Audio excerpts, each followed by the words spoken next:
चलिए हम लोग स्टार्ट कर रहे हैं ग्रुप 16 एलिमेंट, जिसमें हमें पढ़ना है सबसे पहले ऑक्सीजन फैमिली में सारे इसके मेंबर्स का प्रॉपर्टीज़। तो चलिए स्टार्ट करते हैं ग्रुप 16 का। देखिए इसे जनरलाइज फॉर्म में ऑक्सीजन फैमिली कहते हैं या चालकोजेंस। देखिए चालकोजेंस का मतलब होता है ओर बनाने वाला। तो ये जो ग्रुप 16 के जितने भी एलिमेंट हैं वो ओर फॉर्मर्स होते हैं, मतलब वो अयस्क बनाते हैं। जैसे आपको ऑक्साइड पता होगा, सल्फाइड पता होगा। तो ये जनरली मैक्सिमम एलिमेंट का क्या मिलता है, ऑक्साइड मिलता है, तो वो ओर का फॉर्म में चला जाता है, क्योंकि ये रिएक्टिव होते हैं। मैक्सिमम केसेस में ये रिएक्टिव होते हैं। चलिए अब कहता है इसके एलिमेंट्स को देखिए। इसके जब हम एलिमेंट्स को देखेंगे तो ये सारे एलिमेंट्स है ऑक्सीजन, सल्फर, सेलेनियम, टेलोडियम और पोलोनियम। अगर नहीं ये याद है तो इसका एक ट्रिक हम सिखाते हैं, जैसे बहुत जनरलाइज ट्रिक है, आपको हर जगह मिलेगा। उससे टेपो, गौर से देखिए, उससे टेपो। ऑक्सीजन, सल्फर, सेलेनियम, टेलोडियम और पोलोनियम। बहुत छोटा सा ट्रिक है, और ऐसा ट्रिक ऐसा बनाइए जो जल्दी याद भी हो जाए। उससे मतलब किसी दूसरे का देख के, टेपो मतलब क्या होता है, लिख लेना, देख के उतार देना। तो उससे टेपो ऑक्सीजन, सल्फर, सेलेनियम, टेलोडियम और पोलोनियम। इसमें गौर से देखिएगा, ये जो ऑक्सीजन और सल्फर है ये कैसा है, नॉन मेटल है। सेलेनियम और टेलोडियम कैसा है, मेटलॉइड है। और पोलोनियम मेटल है, लेकिन पोलोनियम कैसा है, रेडियो एक्टिव मेटल है। मतलब ये डिसइंटीग्रेट करता रहेगा, बीटा रेडिएशन अपना रिलीज़ करता रहेगा। चलिए अब आते हैं हम लोग इसके इलेक्ट्रॉनिक कन्फिगरेशन। हमें पता है ग्रुप 16 का अगर है, यानी कि बाहर में इसका वैलेंस इलेक्ट्रॉन कितना होगा, 6 इलेक्ट्रॉन बाहर में होंगे। यानी हर जगह इसका कॉमन इलेक्ट्रॉनिक कन्फिगरेशन क्या मिलेगा, NS2 NP4। 6 इलेक्ट्रॉन है, 2 यहाँ 4 यहाँ, टोटल कितने हो गए, 6 NS2 NP4। तो गौर से देखिए ऑक्सीजन में यहाँ भी 2s2 2p4, यहाँ नियोन में सल्फर में नियोन का चूँकि एटॉमिक नंबर कितना हो गया, 18। तो यहाँ 18 निकाल दोगे, नियोन में 10, नियोन का कितना है, 10 निकाल दोगे, बच कितना, 6। तो 3s2 3p6। ऐसे ही अगर यहाँ सेलेनियम में देखोगे तो अब वो आया मेरा 18 वाला। आर्गन कितना है, 18, 18 यहाँ निकाल दो, कितने बचे यहाँ से, अब बचे मेरे पास 16। तो 3d10 4s2 और 4p4। यानी सब जगह गौर से देखो, NS2 यानी बाहर वाले सेल में S में कितना, 2 इलेक्ट्रॉन, और P में कितना, 4 इलेक्ट्रॉन। तो ये इसका आउटर मोस्ट कन्फिग्रेशन होगा सारे के सारे P ब्लॉक एलिमेंट में। तो चलिए आगे बढ़ते हैं। अब पूछता है अकरेंस, ये कहाँ मिलता है। तो एक चीज़ याद रखिएगा, ऑक्सीजन, देखिए जब हम एटमॉस्फेयर की बात करते हैं तो सबसे ज़्यादा नाइट्रोजन मिलता है, कितना, नाइट्रोजन होता है 78%। लेकिन जब ऑक्सीजन की बात करते हैं तो ये मिलता है 28%। तो ये एयर में है, तो एयर में होगा तो ये क्या होगा, 20% यानी 20.94 यानी 21% बाय वॉल्यूम ऑफ एयर, यानी टोटल एयर का ये 21% है। लेकिन जब अर्थ क्रस्ट की बात होती है तो याद रखिएगा सबसे ज़्यादा अगर कोई मोस्ट अबंडेंट एलिमेंट अगर कोई अर्थ पे है तो वो कौन है, ऑक्सीजन। वो कौन है, ऑक्सीजन। हमने वॉल्यूम एयर की बात करी तो एयर में सेकेंड है, क्योंकि पहला कौन था, नाइट्रोजन 78%, ये है तकरीबन 21%। ये देखिए ये अर्थ क्रस्ट में रहता है कितना, 47% के आसपास, यानी 46.6 एक्यूरेट डाटा है। अर्थ के मास का ये पाया गया है ऑक्सीजन। नहीं याद रहता है तो ऐसे याद रखिएगा, SiO2 ये बालू है, सिलिकॉन ऑक्साइड। तो सिलिका जो है, सिलिका का जो फार्मूला होता है बालू जिसे हम कहते हैं, SiO2। देखो तो इसमें ये कौन है, ऑक्सीजन, उसके बाद कौन है, सिलिकॉन। तो एकदम याद रखना, सबसे ज़्यादा अर्थ में अगर कुछ पाया जाता है तो कौन, ऑक्सीजन, और सेकेंड एलिमेंट कौन है, सिलिकॉन। ये भी याद रखिएगा SiO2 से, इस तरह से आपको ये फार्मूला से याद रहेगा। चलिए अब कहता है सल्फ़र की बात करोगे तो सल्फ़र एज ए सल्फेट मिलेगा, एज ए सल्फाइड मिलेगा। अभी जस्ट मैंने कहा था कि ओर बनाता है। तो यहाँ देखो जिप्सम, ये सब थोड़ा सा कुछ कॉमन नेम है, लिख के याद कीजिए। Gypsum CaSO4, ½ Epson MgSO4, 7s2 bright BaSO4। अब सल्फाइड के फॉर्म में आते हैं। ये अभी तक तीनों जो बताए ये किस फॉर्म में था, सल्फेट के फॉर्म में। सल्फाइड में ये PbS, ZnS, PbS को गैल्ना कहते हैं, ZnS को जिंक ब्लेंड कहते हैं, CuFeS2 कॉपर पायराइड, और ये जो सल्फाइड का फॉर्म है ये हमारे, या फिर ऐसे कहो सल्फाइड नहीं, सल्फ़र किसी न किसी फॉर्म में ऑर्गेनिक मटेरियल में, बहुत सारे ऑर्गेनिक मटेरियल में पाया जाता है। जैसे हम लोग जो खाना खाते हैं उसमें जैसे प्रोटीन्स है, एग्स है, जैसे आपका लहसुन है, प्याज है, इन सब में क्या पाया जाता है, सल्फ़र पाया जाता है इन सारे ऑर्गेनिक मटेरियल्स में। तो ये भी चीज़ याद रखिएगा। तो ये एनसीईआरटी का क्वेश्चन है कि ऑर्गेनिक सल्फ़र किस किस फॉर्म में पाया जाता है। तो ये कुछ एक आप एलिमेंट लिख सकते हैं, ये ऑर्गेनिक मटेरियल के विषय में जिक्र कर सकते हैं, और कुछ एक ये और का नाम लिख सकते हैं, एक सल्फेट का फॉर्म और दूसरा सल्फाइड का फॉर्म। अब ये अभी कुछ देर पहले हमने आपको जिक्र किया था इसका इलेक्ट्रॉनिक कन्फिग्रेशन। एक बात बताओ, ग्रुप 16 का था तो बाहर में मैंने कहा था कितना इलेक्ट्रॉन, 6 है। तो इसका जो आउटर मोस्ट सेल का जो इलेक्ट्रॉनिक कन्फिग्रेशन होगा वो क्या होगा, NS2Np4। क्या होगा, NS2Np4। चलिए आगे बढ़ते हैं। अब कहता है एक एक प्रॉपर्टी करके हम लोग इसका लेंगे। अब कहता है हमारे हैं इसके इलेक्ट्रॉनिक कन्फिग्रेशन के बाद एटॉमिक साइज़ और आयनिक साइज़। एक बात बताइए, जब हम ऊपर से नीचे किसी भी ग्रुप में ऊपर से नीचे आते हैं तो गौर से देखो तो नंबर ऑफ सेल क्या हुआ, बढ़ा। कहोगे सर कैसे, तो यहाँ इलेक्ट्रॉनिक कन्फिग्रेशन को सबको जोड़ के लिखा गया है। तो यहाँ पे देखो ऑक्सीजन में कितना सेल है, 2, सल्फ़र में 3, सेलेनियम में 4, टेलोरियम में 5। इस तरह से जब हम ऊपर से नीचे आए तो सेल क्या हुआ, बढ़ा। और जब सेल बढ़ेगा तो ऑफकोर्स जैसे यहाँ देखो होता क्या है, ऐसे देखो जैसे कोई भी ये मेरा एक न्यूक्लियस है, ऐसे इस तरह से अगर सेल का नंबर बढ़ रहा है तो देखो तो पहला में इतनी दूरी थी, दूसरी में इतनी दूरी, तीसरे में इतनी हुई, चौथे में, तो जैसे जैसे सेल का नंबर बढ़ेगा साइज़ क्या होगा, बढ़ेगा। तो ऑफकोर्स जब हम ऊपर से नीचे किसी तरह डाउन द ग्रुप अगर जाएंगे, किसी भी ग्रुप में ऊपर से नीचे जाते हैं तो इसमें कहता है इंक्रीजेस डाउन द ग्रुप। कौन सा, एटॉमिक साइज और एटॉमिक रेडियस। किसके कारण से, due to increase in number of shell. Clear रहना चाहिए कंसेप्ट, सेल का कंसेप्ट। जैसे गौर से देखो यहाँ नीचे आते थे कितना हो गया, 5, और नीचे जाएंगे और बढ़ेगा। चलिए नेक्स्ट आते हैं। अब आते हैं आयोनाइजेशन एनर्जी। हमने आपको अभी भी बताया कि साइज़ अगर बड़ा है, जैसे यहाँ देखो किसी का साइज़ अगर बहुत बड़ा है तो साइज़ बड़ा होगा तो ये जो बाहर वाला इलेक्ट्रॉन है इसको निकालना आसान होगा, तो आसानी से निकल जाएगा। तो ये जो आयोनाइजेशन एनर्जी होगा इसका वैल्यू क्या हो जाएगा, कम, क्योंकि इसको न्यूक्लियस कम जोर से खींचेगा विथ रिस्पेक्ट टू जो कोई इलेक्ट्रॉन जो नज़दीक है इसको ज़्यादा जोर से खींचेगा। कहने का मतलब क्या हुआ, साइज़ बढ़ने से आयोनाइजेशन एनर्जी क्या होगा, घटेगा। तो कहते हैं ionization energy decreases down the group. ऊपर से जब नीचे आते हैं चूँकि साइज़ बढ़ रहा था तो आयोनाइजेशन एनर्जी क्या होगा, घटेगा। अब आते हैं, बात करते हैं ग्रुप 15 को ग्रुप 16 से कंपेयर करना है। ये भी क्वेश्चन है आपके एनसीईआरटी का। कहता है ग्रुप 15 एलिमेंट का जब आउटर इलेक्ट्रॉनिक कन्फिग्रेशन देखोगे तो 15 की बात कर रहे हैं, 15 16 की नहीं, ग्रुप 15 को कंपेयर कर रहे थे। तो 15 में क्या था, बाहर में 5 इलेक्ट्रॉन के लिए NS2Np3। तो एक्स्ट्रा स्टेबल है किसके कारण, due to half filled p orbital. यहाँ पे पी ऑर्बिटल कैसा है, हाफ फिल्ड। लेकिन जब 16 की बात करोगे, जब 16 की बात करेंगे तो यहाँ पे 6 इलेक्ट्रॉन है तो NS2Np4। अब यहाँ पे गौर से देखो, पी में मैक्सिमम इलेक्ट्रॉन 6 आता तो फुल फील्ड, यहाँ पे ऊपर वाले में 3 था तो ये कैसा था, हाफ फील्ड। यहाँ पे P4 है तो ना तो मेरा, गौर से देखो, ना तो 3 है ना तो 6, तो ये कैसा होगा, पार्शियली फील्ड। और पार्शियली फील्ड कैसा होता है, ये कम स्टेबल होता है। तो जो ज़्यादा स्टेबल उसको तोड़ने में एनर्जी ज़्यादा लगेगा, यही कहता है। इसी कारण से जो फर्स्ट आयोनाइजेशन एनर्जी होता है ग्रुप 15 एलिमेंट का, कहता है ज़्यादा हो जाता है, becomes greater than the IE1 of group 16 element due to extra stability of half filled p orbital of group 15 element. Group 15 element का जो हाफ फील्ड था वो ज़्यादा स्टेबल था, इसके कारण इसकी आयोनाइजेशन एनर्जी ग्रुप 15 का जो फर्स्ट आयोनाइजेशन एनर्जी था ग्रुप 16 के फर्स्ट आयोनाइजेशन एनर्जी से क्या हो गया, ज़्यादा हो गया।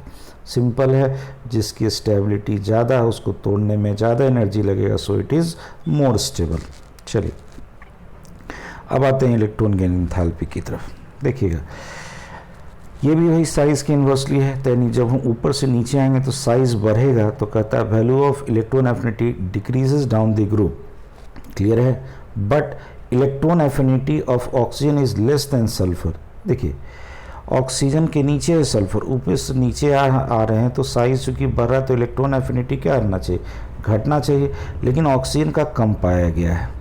सेम वही फ्लोरीन क्लोरीन में भी यही चीज़ बताएंगे, ऑक्सीजन का कम पाया गया, ये एक्सेप्शनल केस है। क्यों है बताता हूँ। पहले इसको आप एक बार स्टेटमेंट को पढ़ लीजिए। कहता है incoming electron faces greater electronic inter electronic repulsion in a small region of 2p orbital of oxygen atom. ये नहीं क्लियर होता है ये कहना क्या चाहता है। चलिए इन दोनों को हम एक साथ लेते हैं। यहाँ देखिए ये है मेरा ऑक्सीजन एटम। गौर से देखो यहाँ पे इलेक्ट्रॉनिक कन्फिग्रेशन इसको 2 6 मतलब K और L सेल। यहाँ सल्फर का लोगे तो 2 6 8 मतलब K L M यहाँ 3 सेल है और यहाँ 2 सेल है।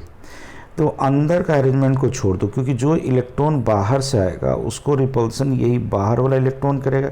तो गौर से देखो यहाँ पे भी इलेक्ट्रॉन कितना है 6, यहाँ पे भी बाहर में कितना इलेक्ट्रॉन है 6, और यहाँ पे भी मान लो कोई इलेक्ट्रॉन अगर आता है तो यहाँ पे भी इलेक्ट्रॉन कितना है 6। गौर से देखो तो इसका साइज़ क्या है, इसका जो ऑक्सीजन में केस में साइज़ आपको छोटा नज़र आ रहा है और यहाँ पे साइज़ क्या है बड़ा है। तो अंदर क्या इलेक्ट्रॉन है उससे हमको मतलब नहीं, रिपल्सन किसके कारण होगा बाहर वाले के कारण। तो चूंकि यहाँ साइज़ बड़ा है तो इलेक्ट्रॉन डेंसिटी क्या हो जाएगा कम। तो अगर यहाँ पे डेंसिटी इलेक्ट्रॉन की कम हो गई और उसके रिस्पेक्ट में यहाँ पे डेंसिटी क्या हो गया ज़्यादा, तो यहाँ रिपल्सन ज़्यादा होगा। ऑक्सीजन के केस में फिर सुना साइज छोटा था, इलेक्ट्रॉन यहाँ भी 6 है यहाँ भी 6 है, तो 6 के कारण क्या हुआ ऑक्सीजन में सल्फर के रिस्पेक्ट में इलेक्ट्रॉन डेंसिटी ज़्यादा हो गया। तो यहाँ से जो ये बाहर वाला जो इलेक्ट्रॉन जो वहाँ जाएगा तो रिपल्सन क्या होगा ज़्यादा। यही रिपल्सन ज़्यादा होने के कारण इलेक्ट्रॉन एफिनिटी जितना एनर्जी हमें मिलना चाहिए वो कम हो जाता है। शायद क्लियर हुआ। चलिए फिर से एक बार उस स्टेटमेंट को पढ़िएगा कि incoming electron faces greater inter electron repulsion in case in small size 2p orbital of oxygen atom. यहाँ साइज छोटा है, बस इतना ही याद रखना है, साइज छोटा है तो इलेक्ट्रॉन डेंसिटी ज़्यादा है, डेंसिटी ज़्यादा है तो रिपल्सन ज़्यादा होगा। यहाँ साइज़ बड़ा है तो इलेक्ट्रॉन डेंसिटी कम हो गया, इसके रिस्पेक्ट में तो क्या होगा यहाँ पे इलेक्ट्रॉन एफिनिटी का वैल्यू ऑक्सीजन से ज़्यादा होगा। किस में सल्फर। ये एक्सेप्शनल केस था। चलिए आगे बढ़ते हैं। अब कहता है इलेक्ट्रोनेगेटिविटी। देखिए ये भी इलेक्ट्रोनेगेटिविटी भी साइज़ के इन्वर्सली प्रोपोर्शनल होता है। तो हम जब ऊपर से नीचे आएंगे तो इलेक्ट्रोनेगेटिविटी क्या होगा घटेगा, क्योंकि दो कारण। इलेक्ट्रोनेगेटिविटी एक प्रॉपर्टी है नॉन मेटल का, जब हम ऊपर से नीचे आएंगे तो साइज़ तो बढ़ेगा और मेटालिक प्रॉपर्टी बढ़ेगी। तो मेटालिक प्रॉपर्टी अगर बढ़ेगी तो ऑफकोर्स ये जो इलेक्ट्रोनेगेटिविटी जो नॉन मेटल का कैरेक्टर वो क्या होगा घटेगा। अब इसमें एक इंटरेस्टिंग चीज़ है कि ऑक्सीजन जो है पूरे एलिमेंट का सेकेंड हाईएस्ट इलेक्ट्रोनेगेटिव एटम होता है। ये एक ट्रिक याद रखिएगा, फ़ोन कॉल हम ऐसे ही लिखाते हैं। सबसे ज़्यादा इलेक्ट्रोनेगेटिव फ्लोरीन, उसके बाद ऑक्सीजन के बाद नाइट्रोजन और क्लोरीन का दोनों का ताकत नियरली सेम होता है। तो ये याद रखिएगा फ़ोन कॉल याद रहेगा। ऑक्सीजन आपका कहाँ पे नज़र आया सेकेंड हाईएस्ट इलेक्ट्रोनेगेटिव एलिमेंट नज़र आया। नेक्स्ट आते हैं इसके फिजिकल प्रॉपर्टीज़ पे। अब देखो किसी डाउन द ग्रुप जाओगे तो कहता है मेल्टिंग पॉइंट और boiling point increases down the group. क्यों? क्योंकि जब हम ऊपर से नीचे जाएंगे तो वैन डर वाल फोर्स बढ़ेगा। तो चूँकि वैन डर वाल फोर्स इसलिए बढ़ रहा है क्योंकि एटॉमिक नंबर के साथ साथ एटॉमिक मास बढ़ा, तो इसके कारण वैन डर वाल फोर्स ऑफ अट्रैक्शन बढ़ेगा। तो वैन डर वाल फोर्स ऑफ अट्रैक्शन बढ़ने के कारण मेल्टिंग पॉइंट और बॉइलिंग पॉइंट बढ़ जाएगा, जो जनरल एक ट्रेंड है। लेकिन यहाँ पे अब एक चीज़ है, कहता है कि बहुत ही ज़्यादा अंतर पाया गया किसके बीच में, मेल्टिंग पॉइंट और boiling point of sulphur and oxygen. Oxygen और सल्फर में बहुत ज़्यादा रीजन है, बहुत ज़्यादा का डिफरेंस है किसके कारण, ड्यू टू एटॉमिसिटी। अब ये एटॉमिसिटी कैसे और क्या होता है देखिए। जैसे ऑक्सीजन आपको पता है कि एग्जिस्ट करता है किस फॉर्म में, O2 के फॉर्म में, यानी डाई एटॉमिक। किस लिए होता है तो आपने पीछे ही पढ़ा था N2 याद है, और P4 नाइट्रोजन जो नाइट्रोजन से बॉन्ड बनाया था तो वहाँ पे मल्टीपल पाई बॉन्ड बना था due to effective P5 bonding. तो यहाँ पे भी हो सकेगा क्या, क्योंकि साइज छोटा है तो P5 बॉन्ड पॉसिबल था। सल्फर का साइज बड़ा हो गया तो ये ऑक्टा एटॉमिक में इसलिए एग्जिस्ट किया क्योंकि यहाँ पे P5 बॉन्ड पॉसिबल नहीं है, यहाँ पे मल्टीपल बॉन्ड नहीं बन पाता है। ये चीज़ क्लियर है। तो अब देखो क्या हुआ कि जब मल्टीपल बॉन्ड नहीं बना तो ढेर सारा मिल करके एक जगह इकट्ठा हुआ, तो ये क्या बन गया एसेट, और ये क्या बना O2। मास चेक करो, इसका होगा 32 यूनिट और इसका हो जाएगा सल्फर का 32, 8 से मल्टीप्लाई कीजिएगा तो 256। तो गौर से देखो इसका कहाँ मास है 256 और इसका मास है 32। तो जिसका मॉलिकुलर वेट ज़्यादा होता है उसमें वैन डर वाल फोर्स ऑफ अट्रैक्शन ज़्यादा होता है, तो मेल्टिंग पॉइंट और बॉइलिंग पॉइंट भी क्या होगा एसेट का ज़्यादा होगा। क्लियर है explanation? Due to atomicity, atomicity में क्या हुआ, ये सल्फर मेरा ऑक्टा एटॉमिक है जबकि ऑक्सीजन मेरा क्या है, डाई एटॉमिक है। ड्यू टू यहाँ पे पी पाई बॉन्ड हुआ ऑक्सीजन में, वो यहाँ पे पॉसिबल नहीं है। किस लिए नहीं है? ड्यू टू साइज, सल्फर का साइज ऑक्सीजन से बड़ा है। चलिए नेक्स्ट आते हैं। अब कहता है आपको इसके केमिकल प्रॉपर्टीज़ में आ रहे हैं। अब कहता है ऑक्सीडेशन स्टेट की बात करो। एक बात बताओ, ये ग्रुप 6 का है। अगर ये नॉन मेटल ऊपर वाला कर लेंगे तो आपको पता है कि maximum oxidation state group number के बराबर, और मिनिमम ऑक्सीडेशन स्टेट आपको पता है कि ये होता है ग्रुप नंबर -8। और चूंकि नॉन मेटल मिनिमम में रह सकता है ग्रुप नंबर -8 में, यानी ग्रुप नंबर था मेरा 6 - 8, यानी कितना पॉसिबल है, -2। ठीक है, तो नॉन मेटल का मिनिमम कितना होगा, -2। चलिए स्टेटमेंट पढ़िएगा। कहता है stability of -2 oxidation state, stability of -2 oxidation state decreases down the group due to increase in metallic character. अब बोलो, ऊपर तो नॉन मेटल था तो -2 तो मिला, लेकिन जब ऊपर से नीचे जाते हैं तो मेटालिक कैरेक्टर बढ़ रहा है, तो इसमें निगेटिव चार्ज नहीं आएगा, पॉजिटिव चार्ज रहेगा, इसलिए -2 ऑक्सीडेशन स्टेट का स्टेबिलिटी क्या होगा, ऊपर से नीचे जाने से घटेगा। पहला कॉन्सेप्ट क्लियर है। अब आइए, अब कहता है देखिए एनसीईआरटी का हर लाइन को आपको इस तरह से ऑपरेट करके पढ़ना होगा, और आप लोग जिस स्टेज पे है अभी उतना नहीं समझ पाइएगा, तो काइंडली इसी तरह से जिस तरह से हम आपको बता रहे हैं, किसी भी, हम नहीं कहते आप मेरा ही लेक्चर देखो, किसी का भी आप लेक्चर देखो जो इस तरह से बता दे, आउट ऑफ एनसीईआरटी ना जाए, क्योंकि देखो इसका कोई लिमिट नहीं है, कंसेप्ट का कोई लिमिट नहीं होता है। आपको एक एक चीज़ को एक्सप्लेन करने के लिए 10-10 रूल आता है, तो वो चीज़ बेकार है। जितना एनसीईआरटी कहता है आपको समझ में आ जाए, एनसीईआरटी का क्वेश्चन बनने लगे, आपके जो भी गाइड के क्वेश्चन है वो बनने लगे, दैट्स इनफ। आइए नेक्स्ट स्टेटमेंट पे आते हैं। कहता है टेंडेंसी और stability of +4 oxidation state in comparison to +6 oxidation state increases. +4 का ऑक्सीडेशन स्टेट जो है इन कंपेरिजन टू +6, ये +4 वाला बढ़ता है। कहता है क्यों? इसमें एक रीज़न है, इनॉट पेयर इफेक्ट। एक बात बताओ, है ग्रुप 6 का तो होना चाहिए कितना, +6, लेकिन जब ऊपर से नीचे जाते हैं तो NH2 इलेक्ट्रॉन पार्टिसिपेट नहीं करेगा, यानी बाहर का S का 2 इलेक्ट्रॉन पार्टिसिपेट नहीं करेगा, तो ये +4 से कहाँ चला जाएगा, +6 में। क्लियर है? तो नीचे वाले में +4 ज़्यादा स्टेबल होता है, किससे, +6 से। क्यों? क्योंकि बाहर का 2 इलेक्ट्रॉन भाग नहीं लिया, इसको हम क्या कहते हैं, इनॉट पेयर इफेक्ट। ठीक है, अब आइए कुछ इंटरेस्टिंग फैक्ट्स पे। जैसे आपको पता होगा कि ऑक्सीजन का ऑक्सीडेशन स्टेट ऑक्साइड में कितना होता है, -2। हमने यहाँ पे उसका फार्मूला भी लिख दे रखा है। पर ऑक्साइड को इस तरह से लिखते हैं O2 पर 2 तो एक ऑक्सीजन पे 1 सुपर ऑक्साइड को ऐसे लिखते हैं O2 पर 1 यानी एक ऑक्सीजन पे -1। तो ये तीनों चीज़ भूलिएगा नहीं। बोलिए, ऑक्साइड में -2, पर ऑक्साइड में -1 और सुपर ऑक्साइड में -1/2। देखिए इसके अलावा भी ऑक्सीजन का एक ऑक्सीडेशन स्टेट मिलता है OF2 में, वो मिलता है +2। ये एक्सेप्शनल केस है, ऑक्सीजन का हमेशा माइनस होता है। लेकिन देखो, जब ये ऑक्सीजन से भी एक ज़्यादा ताकतवर था, कौन, फ्लोरीन, उसके साथ जब कंपाउंड बना लेगा तो आपको उस फ्लोरीन का तो हमेशा फिक्स है -1, तो 2 के कारण कितना हो जाएगा, -2, तो यहाँ पे कितना हो गया, +2। तो इकलौता यही कंपाउंड है जहाँ पे ऑक्सीजन का क्या होता है, प्लस आपका ऑक्सीडेशन स्टेट मिलता है। अब यहाँ पे क्वेश्चन क्या है, क्वेश्चन कहता है कि OF2 को फ्लोराइड के नाम से जाना जाता है, जबकि Cl2O को ऑक्साइड के नाम से जाता है। देखो, जैसे होता है ना, घर में जिसका ताकत ज़्यादा होगा उसके नाम, उसके ही इससे घर चलता है, वही वाली बात है कि इस कंपाउंड में जिसका ताकत ज़्यादा है, तो बोलो किसका ताकत ज़्यादा है, फ्लोरीन का इलेक्ट्रोनेगेटिविटी ऑक्सीजन से क्या है, ज़्यादा, तो इस कंपाउंड को फ्लोरीन के नाम से जाना जाएगा, यानी इसको हमको फ्लोराइड्स कहते हैं। जबकि Cl2O में देखो ऑक्सीजन का ताकत ज़्यादा है क्लोरीन से, तो इसको ऑक्साइड के नाम से जानते हैं। क्लियर है? ये कंसेप्ट क्लियर रखिएगा, छोटा छोटा चीज़ है बट क्लियर रखिए। सॉरी। अब कहता है एनोमलस बिहेवियर ऑफ ऑक्सीजन। अब ऑक्सीजन का जो डिफरेंट बिहेवियर होता है अपने ग्रुप के और सब एलिमेंट के साथ, कि जैसा नहीं हो करके और भी तरह का डिफरेंट प्रॉपर्टी शो करना शुरू करता है। क्यों होता है ऐसा? जैसे नाइट्रोजन शो किया था, तो देखो हमने कहा था 3 प्रॉपर्टी तो सब जगह लगा दो, स्मॉल साइज, हाई इलेक्ट्रोनेगेटिविटी, और यहाँ पे d ऑर्बिटल नहीं होता, non availability of d orbital. एक बात बताइए, अगर स्मॉल साइज है, हाई इलेक्ट्रोनेगेटिविटी है, तो ये क्या बना सकता है, हाइड्रोजन बॉन्ड, जो कि और कोई इस ग्रुप का एलिमेंट नहीं बनाता है। ठीक, साइज छोटा था तो नाइट्रोजन की तरह ये भी क्या बना सकता था, p pi bond due to small size. अब एक बात होता है, यहाँ पे वैकेंट डी ऑर्बिटल नहीं है तो ये कभी भी +4 और +6 ऑक्सीडेशन स्टेट शो नहीं करेगा। तो ये इसका एनामलस प्रॉपर्टी का रीज़न है, इसका डिफरेंट प्रॉपर्टी का ये रीज़न है कि ऐसा क्यों होता है।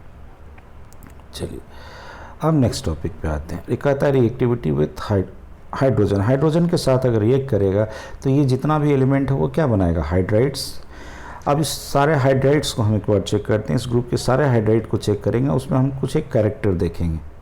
यहाँ से भी एक क्वेश्चन आपका बड़ा एनसीईआरटी में डाला हो, जो कि देखिए एनसीईआरटी ने क्वेश्चन अगर डाल दिया है तो वो कहीं ना कहीं पूछेगा। देखिए जैसे जैसे चैप्टर एंड करेगा तो हम कोशिश करेंगे आपको एग्जाम्पलर का सारा प्रॉब्लम करवाने का, कुछ एक गाइड का कुछ क्वेश्चन हम चुनेंगे, उसके प्रॉब्लम करवाएंगे, और बाद में अभी पहले हम सारा पहले कोशिश करते हैं अपडेट कर दें, उसके बाद में जेईई एडवांस का हम डालेंगे। चलिए तो पहले यहाँ का क्लियर करें। चलो यहाँ देखो, हम हाइड्राइड्स की बात कर रहे थे। एक बात होता है, जब हम ऊपर से नीचे आते हैं तो होता क्या है कि इस एलिमेंट का साइज़ बढ़ता है। तो एलिमेंट का साइज़ बढ़ेगा तो एलिमेंट के साथ जो भी हाइड्रोजन होगा, इसके साथ जो बॉन्ड होगा, इसका बॉन्ड लेंथ बढ़ेगा, तो बॉन्ड डिसोसिएशन एनर्जी क्या होगा, घटेगा। यानी इसको तोड़ना आसान है, due to increase in size of element, इसको बॉन्ड को तोड़ना आसान है। यानी इसका एसिडिक कैरेक्टर क्या होगा, बढ़ेगा। जितना ज़्यादा टूटेगा उतना ज़्यादा H+ निकलेगा। तो थर्मल स्टेबिलिटी क्या होगा, घटेगा, क्योंकि वो जल्दी जल्दी टूटेगा। और रिड्यूसिंग प्रॉपर्टी क्या होगा, बढ़ेगा। कि रिड्यूसिंग किसके कारण होता है, हाइड्रोजन के कारण। और जितना ज़्यादा H देगा तो रिड्यूसिंग प्रॉपर्टी बढ़ेगा, कहता है एक्सेप्ट H2O। तो ये चीज़ क्लियर है। फिर से बोलो, जब हम ऊपर से नीचे आए तो एलिमेंट का साइज़ क्या हुआ, बढ़ा। साइज़ बढ़ने से बॉन्ड डिसोसिएशन एनर्जी क्या होगा, घटेगा। अब बोलो, तो थर्मल स्टेबिलिटी भी क्या होगा, घटेगा, क्योंकि वो जल्दी जल्दी टूटेगा। तो H+ आयन जल्दी जल्दी देगा तो एसिडिक कैरेक्टर क्या होगा, बढ़ेगा, और रिड्यूसिंग प्रॉपर्टी भी बढ़ेगा। तो ये थर्मल स्टेबिलिटी का क्वेश्चन है कि ऊपर से नीचे आते हैं तो हाइड्राइड की थर्मल स्टेबिलिटी क्या होती है, तो वो घट जाती है। इनसे इसी बेसिस पे करो, सोचोगे ऊपर से नीचे आए तो साइज़ बढ़ा, साइज़ बढ़ने से क्या होगा, साइज़ जैसे ही बढ़ेगा He बॉन्ड को तोड़ना आसान होगा। चलिए आगे बढ़ते हैं। क्लियर है कंसेप्ट। Reactivity with oxygen. देखो ऑक्सीजन के साथ जब भी रिएक्ट करेगा तो ये डाइऑक्साइड और ट्राइऑक्साइड बनाएगा। हमें पता है कि यहाँ पे जो भी डाइऑक्साइड और ट्राइऑक्साइड बनता है ये सारे एसिडिक होते हैं, क्योंकि नॉन मेटल के ऑक्साइड्स भी जितने भी होते हैं वो जनरली कैसे होते हैं, और एसिडिक होते हैं। अब देखो यहाँ पे कहता है रूम टेम्परेचर पे की बात करोगे तो O3 और SO2, O3 और SO2 जो इसका EO2 का एग्जाम्पल है, ये कैसे हैं, गैसेस हैं। जबकि सेलेनियम डाइऑक्साइड की बात करोगे ये सॉलिड होता है रूम टेम्परेचर पे। क्यों, ड्यू टू पॉलीमेरिक स्ट्रक्चर, मतलब ढेर सारा इसका यूनिट मिलके जुड़ा रहता है जिसमें कोवलेंट लिंकेज होता है। क्लियर है कंसेप्ट। चलिए अब इसके इस रिड्यूसिंग प्रॉपर्टी को समझिएगा। ये स्टेटमेंट एनसीईआरटी में लिखा हुआ, अच्छे लोग नहीं इसको समझ पाते हैं। कहता है reducing property of EO2 decreases from SO2 to TeO2, मतलब ऊपर से जब हम नीचे जा रहे हैं तो इसकी रिड्यूसिंग प्रॉपर्टी घटती है। क्यों, क्योंकि due to inert pair effect. समझिएगा, सुनना एक मिनट। SO2 यहाँ पे है किसमें, +2 प्लस, अभी +4 में है। ये बढ़ के कहाँ जा सकता है, सल्फर का कोई भी इस तरह से कंपाउंड बना ले, ये बढ़ के +6 में जा सकता है। अगर +6 में जाएगा तो चार्ज का बढ़ना क्या कहलाता है, ऑक्सीडेशन। एक बात बताओ, जिसका ऑक्सीडेशन होता है वो रिड्यूसिंग एजेंट। यानी SO2 में अभी कैसा कैपेसिटी है, दूसरे को रिड्यूस करने का। खुद को ऑक्सीडेशन में जाएगा तो दूसरे को रिड्यूस करेगा, यानी कौन सा एजेंट, रिड्यूसिंग एजेंट। इतना क्लियर है। फिर से बोलो, सल्फर यहाँ पे किस में है, +4 में। तो टेंडेंसी है +4 से कहाँ जाने की, +6 में। तो +6 में जाएगा तो इसका क्या होगा, ऑक्सीडेशन। तो ये क्या है, रिड्यूसिंग अभी एजेंट है। लेकिन जब हम ऊपर से नीचे आए तो कहता है कि ये रिड्यूसिंग प्रॉपर्टी घट रही है। रिड्यूसिंग प्रॉपर्टी कहता है घट रही है। अब क्यों घट रही है, यहाँ देखोगे, एक बार ढंग से देखना है इसको। जैसे टेलुरियम है, तो टेलुरियम का ऑक्साइड है, तो ये अभी +4 में, लेकिन जब हम ऊपर से नीचे आ रहे थे तो इसमें बाहर का 2 इलेक्ट्रॉन भाग नहीं लेगा। यानी अब भाग नहीं लेगा तो ये +4 में भी नहीं रहेगा, ये घटना चाहेगा, किस में आ जाएगा, +2 में आ जाएगा। तो +2 में आएगा तो गौर से देखो, जब +2 में आया तो चार्ज क्या हुआ, घटा। यहाँ पे चार्ज क्या हुआ, घटा। और चार्ज अगर किसी का घटता है तो उसे हम क्या कहते हैं, रिड्यूसिंग एजेंट। फिर से देखना, टेलुरियम ऑक्साइड जो था, जो यहाँ पे +4 में था, वो जाना चाह रहा है +2 में, क्योंकि 2 इलेक्ट्रॉन भाग नहीं ले रहा है। तो भाग नहीं ले रहा है तो चार्ज क्या हुआ, घटा। तो चार्ज का घटना रिडक्शन, और जिसका रिडक्शन होगा वो क्या बन जाएगा, ऑक्सीडाइजिंग एजेंट। यही कारण है कि ऊपर से जब नीचे आते हैं तो रिड्यूसिंग प्रॉपर्टी बढ़ता है। SO2 मेरा रिड्यूसिंग था, जबकि टेलुरियम ऑक्साइड कैसा हो गया, ऑक्सीडाइजिंग हो गया। कंसेप्ट बिल्कुल क्लियर है, नहीं समझ में आता है बैक कीजिए, 2 बार सुनिए, एक्सप्लेन जो हम एक्सप्लेनेशन दिए हैं उसको क्लियर कीजिए। फिर से देखिए, SO2 को कहता है रिड्यूसिंग है, जबकि टेलुरियम ऑक्साइड कैसा हो गया, ऑक्सीडाइजिंग। फिर से बोलो, ये +4 से कहाँ जाता, +6 में। चार्ज का बढ़ना, ऑक्सीडेशन, तो ये क्या बन गया, रिड्यूसिंग एजेंट। जबकि यहाँ पे क्या है, +4 में, तो +4 से +6 में नहीं जाएगा, ये किस में जाएगा, +2 में, चूँकि बाहर का 2 इलेक्ट्रॉन भाग नहीं लेगा। यहाँ चार्ज क्या होगा, घटा। चार्ज का घटना, रिडक्शन, तो ये बन गया मेरा ऑक्सीडाइजिंग एजेंट। क्लियर है कंसेप्ट। चलिए आगे बढ़ते हैं। रिएक्टिविटी विथ हैलोजन, तो हैलोजन के साथ ये हैलाइड बनाएगा, तो जैसे हेक्सा हैलाइड, टेट्रा हैलाइड और डाई हैलाइड, इस स्ट्रक्चर्स यहाँ पे बनते हैं। अब यहाँ पे पूछता है कि स्टेबिलिटी बताओ, तो स्टेबिलिटी जो हैलाइड का जो स्टेबिलिटी होता है, सबसे ज़्यादा फ्लोराइड, तब क्लोराइड, तब ब्रोमाइड और तब आयोडाइड, क्योंकि साइज़ क्या हो रहा है, साइज़ धीरे धीरे इधर की ओर बढ़ रहा है। सबसे छोटा साइज़ किसका है, फ्लोराइड का। तो चूंकि साइज छोटा है वहाँ लोन पेयर होगा, तो चूंकि साइज जैसे से अगर बाद में बढ़ेगा तो लोन पेयर ज़्यादा दूर तक स्प्रेड करेगा, तो उसके कारण हिंड्रेंस, बहुत तरह का दिक्कत हो सकता है। तो साइज सबसे छोटा फ्लोराइड में, इसलिए उसकी स्टेबिलिटी सबसे ज़्यादा होती है। अब इसमें भी कहता है कि अमॉन्ग हेक्सा हैलाइड, जो 6 हैलाइड जुड़ेगा, हेक्सा फ्लोराइड जो होगा ये इकलौता स्टेबल आपका हेक्सा हैलाइड है, वो भी किस स्टेट में, गैसियस स्टेट में। कैसे, देखिए इसका स्ट्रक्चर देखिए।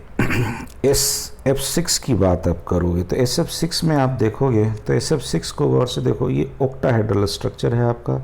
ये एक्सेप्शनली कहता है स्टेबल होता है due to steric reason. Steric reason वही जहाँ पे जगह के लिए स्टेरिक हिंड्रेंस, लड़ाई वगैरह नहीं होगा, तब तो वो स्टेबल होगा। देखो कैसे स्टेबल होता है, और से देखो यहाँ पे आप देखोगे कि गौर से देखो, ये 4 फ्लोरीन इसका इस तरह से स्क्वायर में है, एक प्लेन में है, उस प्लेन के जस्ट परपेंडिकुलर एक फ्लोरीन यहाँ है, एक फ्लोरीन यहाँ है। तो देखो सारे फ्लोरीन इस तरह से अरेंज है कि यहाँ पे मिनिमम रिपल्सन होगा, क्योंकि साइज़ क्या है, छोटा छोटा साइज़ है, तो मिनिमम रिपल्सन होगा। तो कहता है SF6 ऑक्टाहेड्रल स्ट्रक्चर में रहता है, less steric hindrance due to small size of fluorine atom. तो इकलौता हेक्सा फ्लोराइड में सबसे ज़्यादा स्टेबल कौन होता है, SF6, जो हाईली स्टेबल होता है ड्यू टू ऑक्टाहेड्रल स्ट्रक्चर, जिसमें मिनिमम स्टेरिक हिंड्रेंस होते हैं। अब आइए, कहता है सेलेनियम मोनोहैलाइड्स, मतलब इसका जो सेलेनियम का जो मोनोहैलाइड्स होता है ये हमेशा डायमेरिक फॉर्म में, मतलब वो एक दूसरे से मिलकर के डाइमर बना लेता है, और डायमेरिक फॉर्म में रहने के कारण ये हमेशा डिस्प्रोपोर्शनेशन रिएक्शन में जाने की कोशिश करता है, और हमेशा कुछ भी, मतलब कुछ भी रिएक्शन किसी के साथ भी रिएक्ट करना चाहेगा तो पहले क्या करेगा, डिस्प्रोपोर्शनेट के तौर पे वो रिएक्ट करता है। देखिए कैसे होता है। सेलेनियम है, यहाँ पे सेलेनियम का देखो +2 ऑक्सीडेशन स्टेट है, तो +2 से ये सेलेनियम टेट्राहैलाइड में गया तो +4 में भी गया, और सेलेनियम ये रिलीज हुआ तो 0 में गया। आप ही बताओ, चार्ज का बढ़ना, ऑक्सीडेशन, चार्ज का घटना, रिडक्शन, एक ही रिएक्शन में जब दोनों चीज़ होता है तो उसको हम क्या कहते हैं, डिस्प्रोपोर्शनेशन। तो इस स्टेटमेंट को बिल्कुल याद रखिए। सेलेनियम मोनोहैलाइड जो रहता है उस फॉर्म में नहीं रहता है, वो डाइमर बन जाता है, और डाइमर बनने के कारण ये कौन सा रिएक्शन शो करता है, डिस्प्रोपोर्शनेशन। चलिए अब आइए, बोर्ड वगैरह में सबसे ज़्यादा पूछा गया क्वेश्चन कहता है why H2O is liquid and H2O is gas at room temperature. देखिए रूम टेम्परेचर बढ़ाएंगे तो कोई भी गैस बन जाएगा, वेपराइज तो करेगा ही, बट रूम टेम्परेचर पे H2O लिक्विड और H2S गैस क्यों होता है। देखो, ऑक्सीजन में एक कैपेसिटी होती है हाइड्रोजन बॉन्ड बनाने की, किस कारण से, due to small size and high electronegativity. Size छोटा होता है और उसकी इलेक्ट्रोनेगेटिविटी ज़्यादा होती है। तो गौर से देखो होगा क्या, इसकी ताकत ज़्यादा है तो इधर से दोनों तरफ से चार्ज लेगा, तो यहाँ माइनस, और हाइड्रोजन पे क्या हो गया, प्लस। हम एक ही दिखाते हैं। तो यहाँ पे देखो तो इस ऑक्सीजन पे माइनस है, यहाँ प्लस है, तो एक यहाँ पे क्या होगा, फोर्स ऑफ अट्रैक्शन काम करेगा। ये कैसा हुआ, डाइपोल, ये भी इधर भी डाइपोल है, इधर भी डाइपोल, क्या हुआ, dipole dipole interaction between hydrogen atom and high electronegative like कौन, FON ओनली। ये याद रखिएगा, हाइड्रोजन एटम यही 3 बनाता है, फोन याद रहेगा, कौन कौन बनाता है, FO और N, बस यही 3 एटम है जो हाइड्रोजन बॉन्ड मेरा बनाता है। तो अगर जब ये हाइड्रोजन बॉन्ड बनाया तो यहाँ पे डाइपोल डाइपोल इंटरेक्शन हुआ, तो ये 2 मॉलिक्यूल एक दूसरे से जुड़ जाएगा। तो जब जुड़ जाएगा तो अगर फिर भी इसको तुम वेपोराइज करना चाहोगे तो क्या होगा, ज़्यादा हीट लेगा। यही कारण है कि रूम टेम्परेचर पे H2O किस फॉर्म में रहता है, लिक्विड के फॉर्म में। और चूंकि सल्फ़र तो हमने यहाँ पढ़ा नहीं, वो हाइड्रोजन बॉन्ड नहीं बनाएगा तो वो किस फॉर्म में रहेगा, गैस के फॉर्म में। तो हाइड्रोजन बॉन्ड के कारण H2S जो है, H2S में हाइड्रोजन बॉन्ड संभव नहीं है। H2S मेरा गैस रहता है रूम टेम्परेचर पे, और H2O कैसा होता है, लिक्विड। तो एकदम इस तरह से अगर फिगर बना के लिख दीजिएगा तो जो भी 2-3 मार्क्स का रहेगा कंप्लीटली आपको मिल जाएंगे। ओके, और ऐसे भी अगर कॉम्पिटिटिव एग्जाम्स हों तो एकदम याद रखिए, कॉम्पिटिटिव एग्जामिनेशन के लिए हाइड्रोजन बॉन्ड कौन कौन एटम, FON किसके साथ, हाइड्रोजन के साथ। और ये कैसा इंटरेक्शन है, डाइपोल डाइपोल इंटरेक्शन है। क्लियर है, चलिए तो हमारे साथ बने रहिए, इसी तरह से हम वीडियोस को अपलोड करते रहेंगे। और काइंडली सबसे मेरा एक रिक्वेस्ट है कि मैक्सिमम लोग तक इस वीडियोस को पहुंचाने की कोशिश कीजिए, ताकि मैक्सिमम स्टूडेंट का बेनिफिट हो सके। और काइंडली सब्सक्राइब कीजिए ताकि हमारा नेक्स्ट वीडियो का अपडेट आपको मिलता रहे। Okay, thank you.